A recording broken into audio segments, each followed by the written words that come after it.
그래서 나는 법이 무엇인지를 우리가 명확히 알아야 된다, 이런 생각을 하는 겁니다.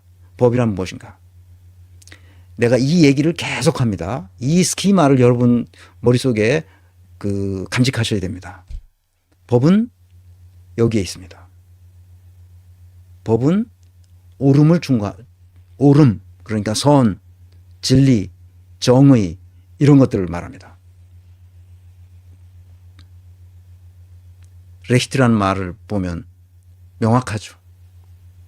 올바름입니다. 올바름, 정의로움, 선함, 이런 걸 말합니다. 그래서 이 우리의 상식의 맨 밑바닥을 정의한 것이 법입니다. 그래서 우리의 상식의 맨 밑바닥 선을 뚫고 아래로 떨어지면 위법한 행위가 되죠. 범법 행위가 되고 범죄 행위가 되는 겁니다. 그러나 우리의 상식의 밴드를 위로 초월하는 경우가 있어요. 이런 경우를 우리는 문명을 발전시키는 초월이다, 상식을 초월하는 거죠. 우리 문명사의 모든 것들이 다 우리의 그 시대 그 지역에 사는 사람들의 상식을 초월함으로써 문명이 발전해 왔어요. 여기까지. 그래서 내가 문명사를 굉장히 중요하게 생각하고, 문명사를 이렇게 공부하다 보면 그 시대 많은 사람들이 가지고 있던 상식을 초월함으로써 문명이 발전했다는 것을 금방 알 수 있어요. 그건 법으로 통제할 수가 없죠. 범법행위가 아니니까. 상식의 맨 최저선을 밑으로 빠지는 게 아니라 우리의 상식의 최고선을 초월하기 때문에 문명은 그렇게 발전하는 겁니다. 그러니까 문명을 발전시키려면 우리의 지적 수준이 기본적으로 높아야 됩니다. 그래야 그거를 뚫고, 상식을 뚫고 나간단 말이죠. 그래서 공부가 필요하고, 그래서 배움이 필요하고, 그래서 학문을 닦아야 되는 겁니다. 학문적 소양을 갖추어야 되는 거예요. 우리 시민사회가 해야 할 일은 학문적 소양을 갖추어야 된다는 겁니다. 삼성이 무너진 것은 그 탑 매니지먼트가 상식에서 벗어났기 때문이에요. 상식에서 벗어나면 퇴화할 수밖에 없어요. 상식을 초월해야 됩니다. 상식을 초월하는 최고 경영진이 있었다면 삼성은 지금 10만 전자가 아니라 20만 전자가 돼 있을 겁니다. 그런데 지금 겨우 5만 전자에서 비리비리하고 있는 거죠. 그래서 나는 법이란 무엇인가? 법이란 사회의 질서와 정의를 실현하는 도구라는 거예요. 다시, 사회의 질서와 정의를 실현하는 도구다. 도구라는, 도구. 도구가 무슨 말인지 아시죠? 도구. 그래서 나는 법을 이렇게 정의합니다. 법이란 사회의 질서와 정의를 실현하는 도구이다. 도구란 말이에요. 도구. 내가 도구란 말을 좋아합니다. 그러니까 영양사전을 보면 세 종류의 영양군이 있습니다. 도구적 영양군이 있어요. 도구적 영양군. 도구가 없이는 문명을 발전시킬 수 없습니다. 그리고 어떤 사회적 성취를 이렇게 해낼 수가 없어요. 그러니까 도구에서 출발한다. 도구가 없는 사람이, 그 망치가 없는 사람이 이 못을 박을 수가 없듯이 우리는 도구가 필요해요. 문명을 발전시키려는데 또는 사회적 성취를 이룩하려고 했을 땐 반드시 도구가 필요합니다. 도구가 뭐죠? 인간이 생각하는 힘이죠. 생각하는 힘. 그게 도구예요. 도구적 영양군은 그래서 분석적 사고력과 개념적 사고력 두 가지를 인간은 가지고 태어납니다. 이것이 잘 조합을 이루어서 다양한 합리적 사고, 비판적 사고, 추론적 사고를 할 수 있게 되고, 조직론적 사고도 하고, 시스템적 사고도 하고, 플랫폼적 사고도 하고, 프로그램적 사고도 합니다. 그 두 가지가 우리의 인간에게는 타고나는 거예요. 분석적 사고와 개념적 사고. 추상화 영양군은 자기를 인식하는 거예요. 그 내가 가지고 있는 도구를 어디에다 써야만 가장 효율적이고 가장 생산적인지를 스스로 판단하는 능력, 그것이 바로 추상화 능력입니다. 수많은 할 것들 중에서 진짜 내가 가지고 태어난 도구를 어디다 쓸 것인지를 자기 스스로 판단할 수 있는 능력이 있어요. 그것이 바로 학습 능력이고 그것이 미래지향성이에요. 그리고 창의성이죠.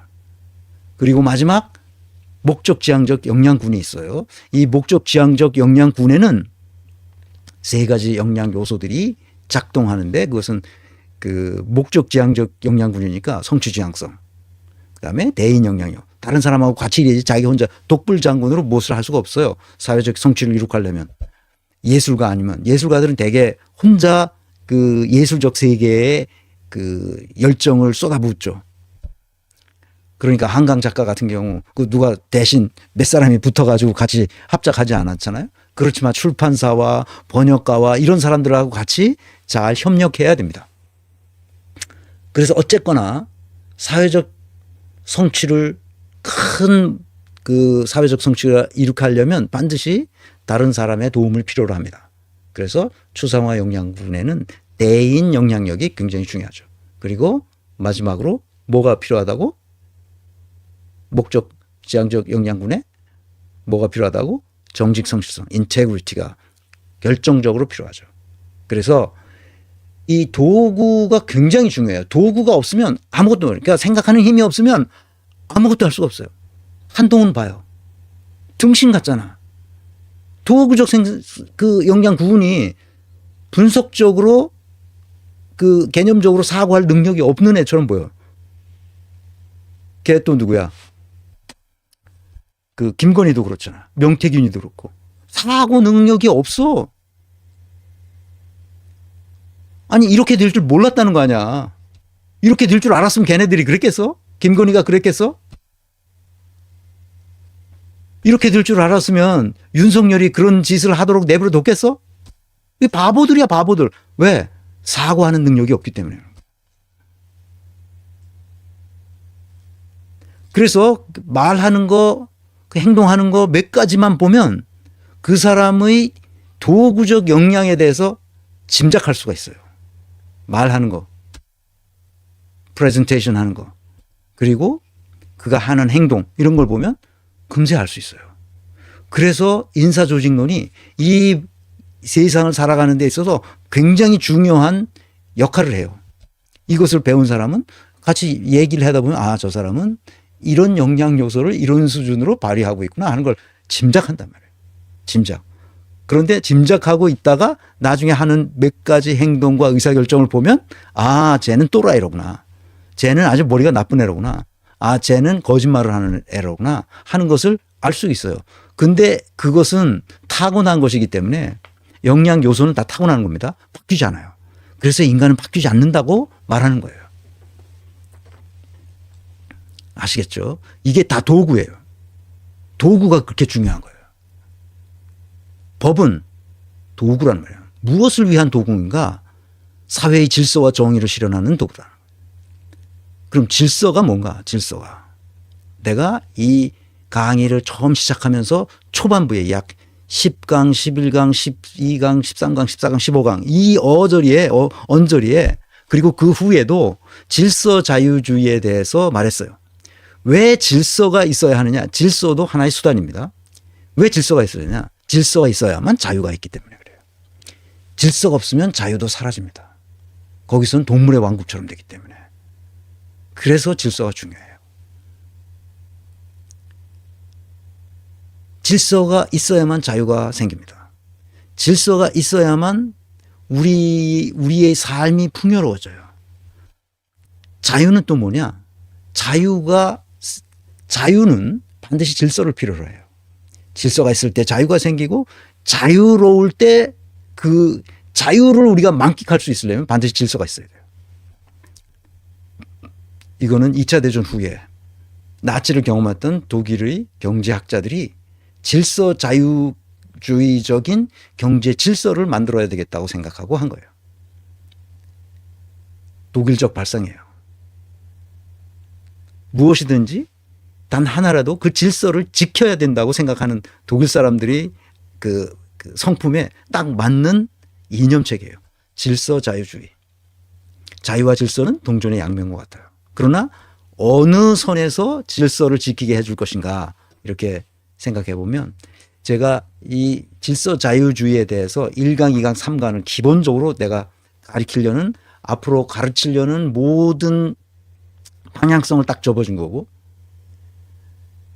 4강에서 질서자유주의에 대해서 조금 기본적인 이념 체계가 어떻게 돌아간다는 것을 설명했습니다. 4강을 보셔도 되겠습니다.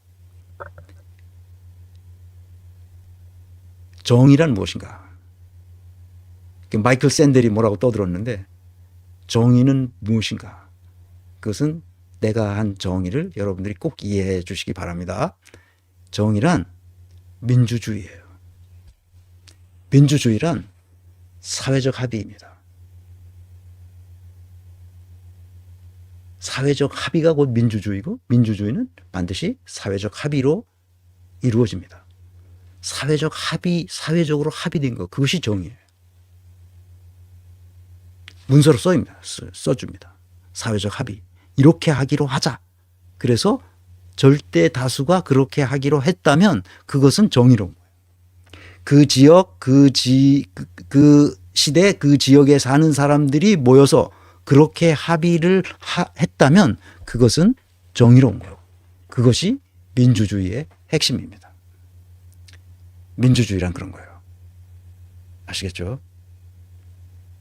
그래서 게르만 모형을 쓰는 나라들은 어디나 독일뿐만 아니라 어디나 다 콜레기알 데모크라틱이라고 말합니다. 콜레기알이라는 것은 서로 대화할 수 있는, 서로 논의할 수 있는, 서로 토론할 수 있는, 서로 친구를 삼을 수 있는 그런 뜻입니다. 콜레기알.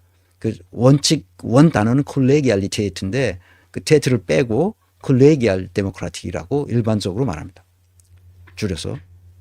그것이 정의라는 거예요. 그러니까 법이란 사회의 질서와 정의를 실현하는 도구라는 거예요. 도구. 도구예요. 법은 도구입니다. 도구는 바꿔도 돼요. 그래서 항상 법을 바꾸는 거예요. 더 좋게 바꾸는 거죠. 무엇을 위해서? 더 좋은 질서와 더 좋은 정의를 위해서. 그런데 우리나라 법률가들이 이 개념의 법이 무엇이라는 개념을 몰라요. 법은 그냥 사회적 약속이고 우리의 상식의 밴드 안에 있는 많은 사람들이 절대 다수의 국민들이 그렇게 하기로 합의한 거예요.